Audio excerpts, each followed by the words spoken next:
നമ്മുടെ പ്രധാനമന്ത്രി എത്ര സമർത്ഥവും ബുദ്ധിപരവുമായാണ് ആ ചരിത്രപരമായ നീക്കം നടത്തിയത്. ആർട്ടിക്കിൾ 370യുമായി ബന്ധപ്പെട്ട രേഖകൾ കയ്യിലെടുക്കുമ്പോൾ അക്ഷരാർത്ഥത്തിൽ ഞാൻ വിറയ്ക്കുകയായിരുന്നു. ഒരാളുടെ പോലും രക്തം ചൊരിയാതെ അത് നീക്കം ചെയ്തതോർക്കുമ്പോൾ തന്നെ രോമാഞ്ചമാണ്. പ്രശസ്ത നടിയും മലയാളിയുമായ പ്രിയാമണി ഒരു അഭിമുഖത്തിൽ പറഞ്ഞ വാക്കുകളാണിത്. ആർട്ടിക്കിൾ 370 എന്ന ചരിത്രപരമായ തെറ്റ് ഭരണഘടനയിൽ നിന്ന് എടുത്തുമാറ്റിയത് ഇന്ത്യൻ ഭരണഘടനാ ചരിത്രത്തിന്റെ പാതയിലെ ഒരു നാഴികക്കല്ലാണ്. കശ്മീർ താഴ്വരയിൽ കൊടിയ രക്തച്ചൊരിച്ചിലിന് കാരണമായേക്കാം എന്നതുകൊണ്ട് മാത്രം തീവ്രവാദ ഭീഷണിയിൽ മുട്ടുമടക്കി ആർട്ടിക്കിൾ 370യിൽ തൊടാൻ മടിച്ചിരുന്നു മാറി മാറി വന്ന കേന്ദ്ര സർക്കാരുകൾ. എന്നാൽ ഒരു പൂ പറിക്കുന്ന ലാഘവത്തോടെ നരേന്ദ്രമോദി സർക്കാർ ആർട്ടിക്കിൾ 370 എടുത്ത് ചവറ്റുകൊട്ടയിലിട്ടു. കുത്തിത്തിരിപ്പുണ്ടാക്കാൻ ശ്രമിച്ച സകലരും പത്തിയും താഴ്ത്തി അവരവരുടെ മാളങ്ങളിലേക്ക് മടങ്ങി. ഈ സംഭവങ്ങളെ കോർത്തിണക്കിയാണ് ആർട്ടിക്കിൾ 370 എന്ന സിനിമ നിർമ്മിച്ചത്. പ്രിയാമണിയായിരുന്നു ഈ സിനിമയിലെ നായിക. സാധാരണയായി ഇത്തരം തീരുമാനങ്ങൾ സംഭവിക്കുമ്പോൾ അനേകം ജീവനുകൾ നഷ്ടപ്പെടും. പക്ഷേ നോക്കൂ, ആർട്ടിക്കിൾ 370 എടുത്തുമാറ്റിയപ്പോൾ ഒരു ജീവൻ പോലും നഷ്ടപ്പെട്ടിട്ടില്ല. എന്തിന് ഒരു തുള്ളി രക്തം പോലും ഈ മണ്ണിൽ വീണില്ല. അത്ര സമർത്ഥവും ബുദ്ധിപരവുമായാണ് നമ്മുടെ ബഹുമാനപ്പെട്ട പ്രധാനമന്ത്രി ഈ ചരിത്രപരമായ നീക്കം നടത്തിയത്. 370യുമായി ബന്ധപ്പെട്ട രേഖകൾ കയ്യിലെടുത്തപ്പോൾ അക്ഷരാർത്ഥത്തിൽ എൻ്റെ കൈകൾ വിറയ്ക്കുകയായിരുന്നു. എന്തിനാണ് അത് നീക്കം ചെയ്തത്? എങ്ങനെയാണ് അവർ അതിനുവേണ്ടി പ്രവർത്തിച്ചത്?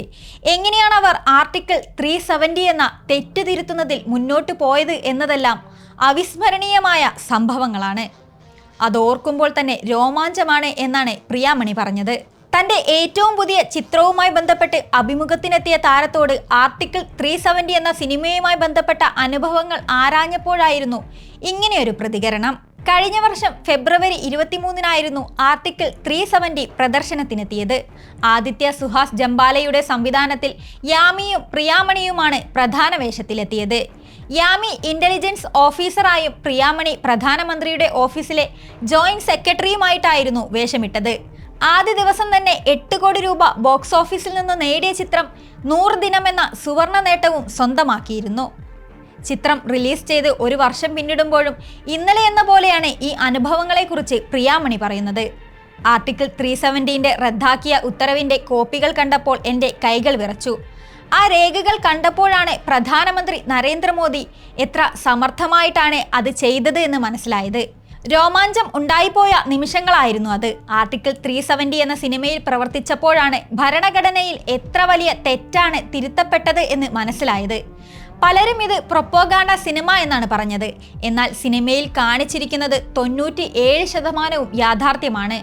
സിനിമയുടേതായ ചില കൂട്ടിച്ചേർക്കലുകളെ ഉണ്ടായിട്ടുള്ളൂ എന്ന് താരം പറയുന്നു.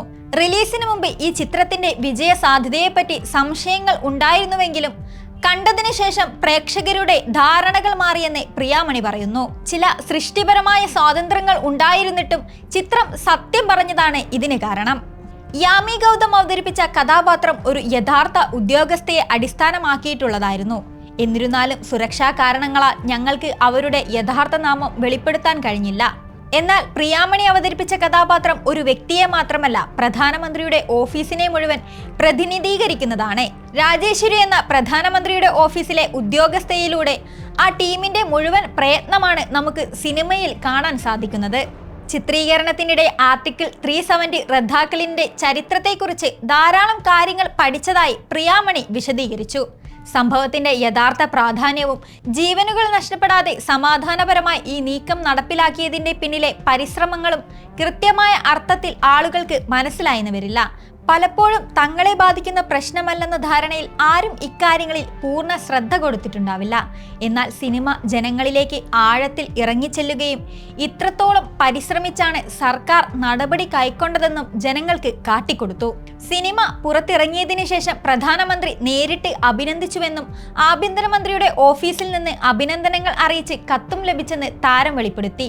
ഇന്ത്യയുടെ ഔദ്യോഗിക മുദ്ര പതിപ്പിച്ച കത്ത് ലഭിച്ചപ്പോൾ അഭിമാനം തോന്നി. കത്തിനൊപ്പം സ്റ്റാമ്പുകളുടെ രൂപത്തിലുള്ള രാമായണത്തിന്റെ പകർപ്പും ലഭിച്ചെന്നും താൻ നിധി പോലെ അവ കരുതി വെച്ചിട്ടുണ്ടെന്നും പ്രിയാമണി കൂട്ടിച്ചേർത്തു. ഈ വാക്കുകൾക്ക് സമൂഹ മാധ്യമങ്ങളിൽ നിറഞ്ഞ കയ്യടിയാണ് ലഭിക്കുന്നത്. അസംഭവ്യം എന്ന് കരുതിയ കാര്യം യാഥാർത്ഥ്യമാക്കിയതിനു പിന്നിലെ നാൾവഴികൾ ഭംഗിയായി വ്യക്തമാക്കിയ സിനിമയായിരുന്നു ആർട്ടിക്കിൾ 370. ചൈന, പാകിസ്ഥാൻ പോലെയുള്ള അയൽ രാഷ്ട്രങ്ങളിൽ നിന്നുള്ള യുദ്ധഭീഷണി, ലഷ്കർ തൊയ്ബ, ജയ്ഷെ മുഹമ്മദ് തുടങ്ങിയ ഭീകര സംഘടനകൾ നടത്തുന്ന ആക്രമണങ്ങൾ, കശ്മീരിലും ഇതര സംസ്ഥാനങ്ങളിലുമുള്ള ആഭ്യന്തര ജിഹാദി സംഘടനകളുടെ പ്രബല സാന്നിധ്യം, ഐക്യരാഷ്ട്രസഭ തീരുമാനങ്ങൾ, വൻ ശക്തികളുടെ കണ്ണുരുട്ടൽ, കാശ്മീരിൽ തെറ്റിദ്ധരിപ്പിക്കപ്പെട്ട യുവാക്കളെറിയുന്ന കല്ലുകൾ ഇവയെല്ലാം ചൂണ്ടിക്കാട്ടിയും ഭയന്നുമാണ് ഇന്ത്യൻ ഗവൺമെന്റ് ആർട്ടിക്കിൾ 370 സഹിച്ചത്. പൗരന്മാരുടെ ജീവനും സ്വത്തിനും വിലയിടാത്ത ഭരണകൂടങ്ങളുടെ തലതിരിഞ്ഞ നയങ്ങളാണ് ഇച്ഛാശക്തിയുള്ള നേതൃത്വം ഭരണത്തിലെത്തിയപ്പോൾ തിരുത്തിയത്. ആർട്ടിക്കിൾ 370 വകുപ്പ് ഒഴിവാക്കുമ്പോൾ രക്തച്ചൊരിച്ചിൽ ഉണ്ടാകുമെന്ന് പൊതുജനം ആശങ്കപ്പെട്ടിരുന്നു. പ്രതിപക്ഷത്തിന്റെ പ്രചരണങ്ങൾ അത്രയും അങ്ങനെയായിരുന്നു. എന്നാൽ ഇരുചെവി അറിയാതെ, ഭാരതാംബയിൽ ഇത്തിരി പോലും രക്തം പൊടിയാതെ നരേന്ദ്രമോദിയും സംഘവും ദേശീയവാദികളുടെ ദീർഘകാല സ്വപ്നത്തെ യാഥാർത്ഥ്യമാക്കി. വരും കാലത്തെ ഇന്ത്യയുടെ ചരിത്രം ഈ നേതൃത്വത്തോട് കടപ്പെട്ടിരിക്കും. ആർട്ടിക്കിൾ 370 ഇന്നില്ല. ഇത് പുതിയ ഭാരതമാണ്. കാശ്മീരം തിലകക്കുറിയാക്കിയ ഭാരതം. Web desk, brave India news.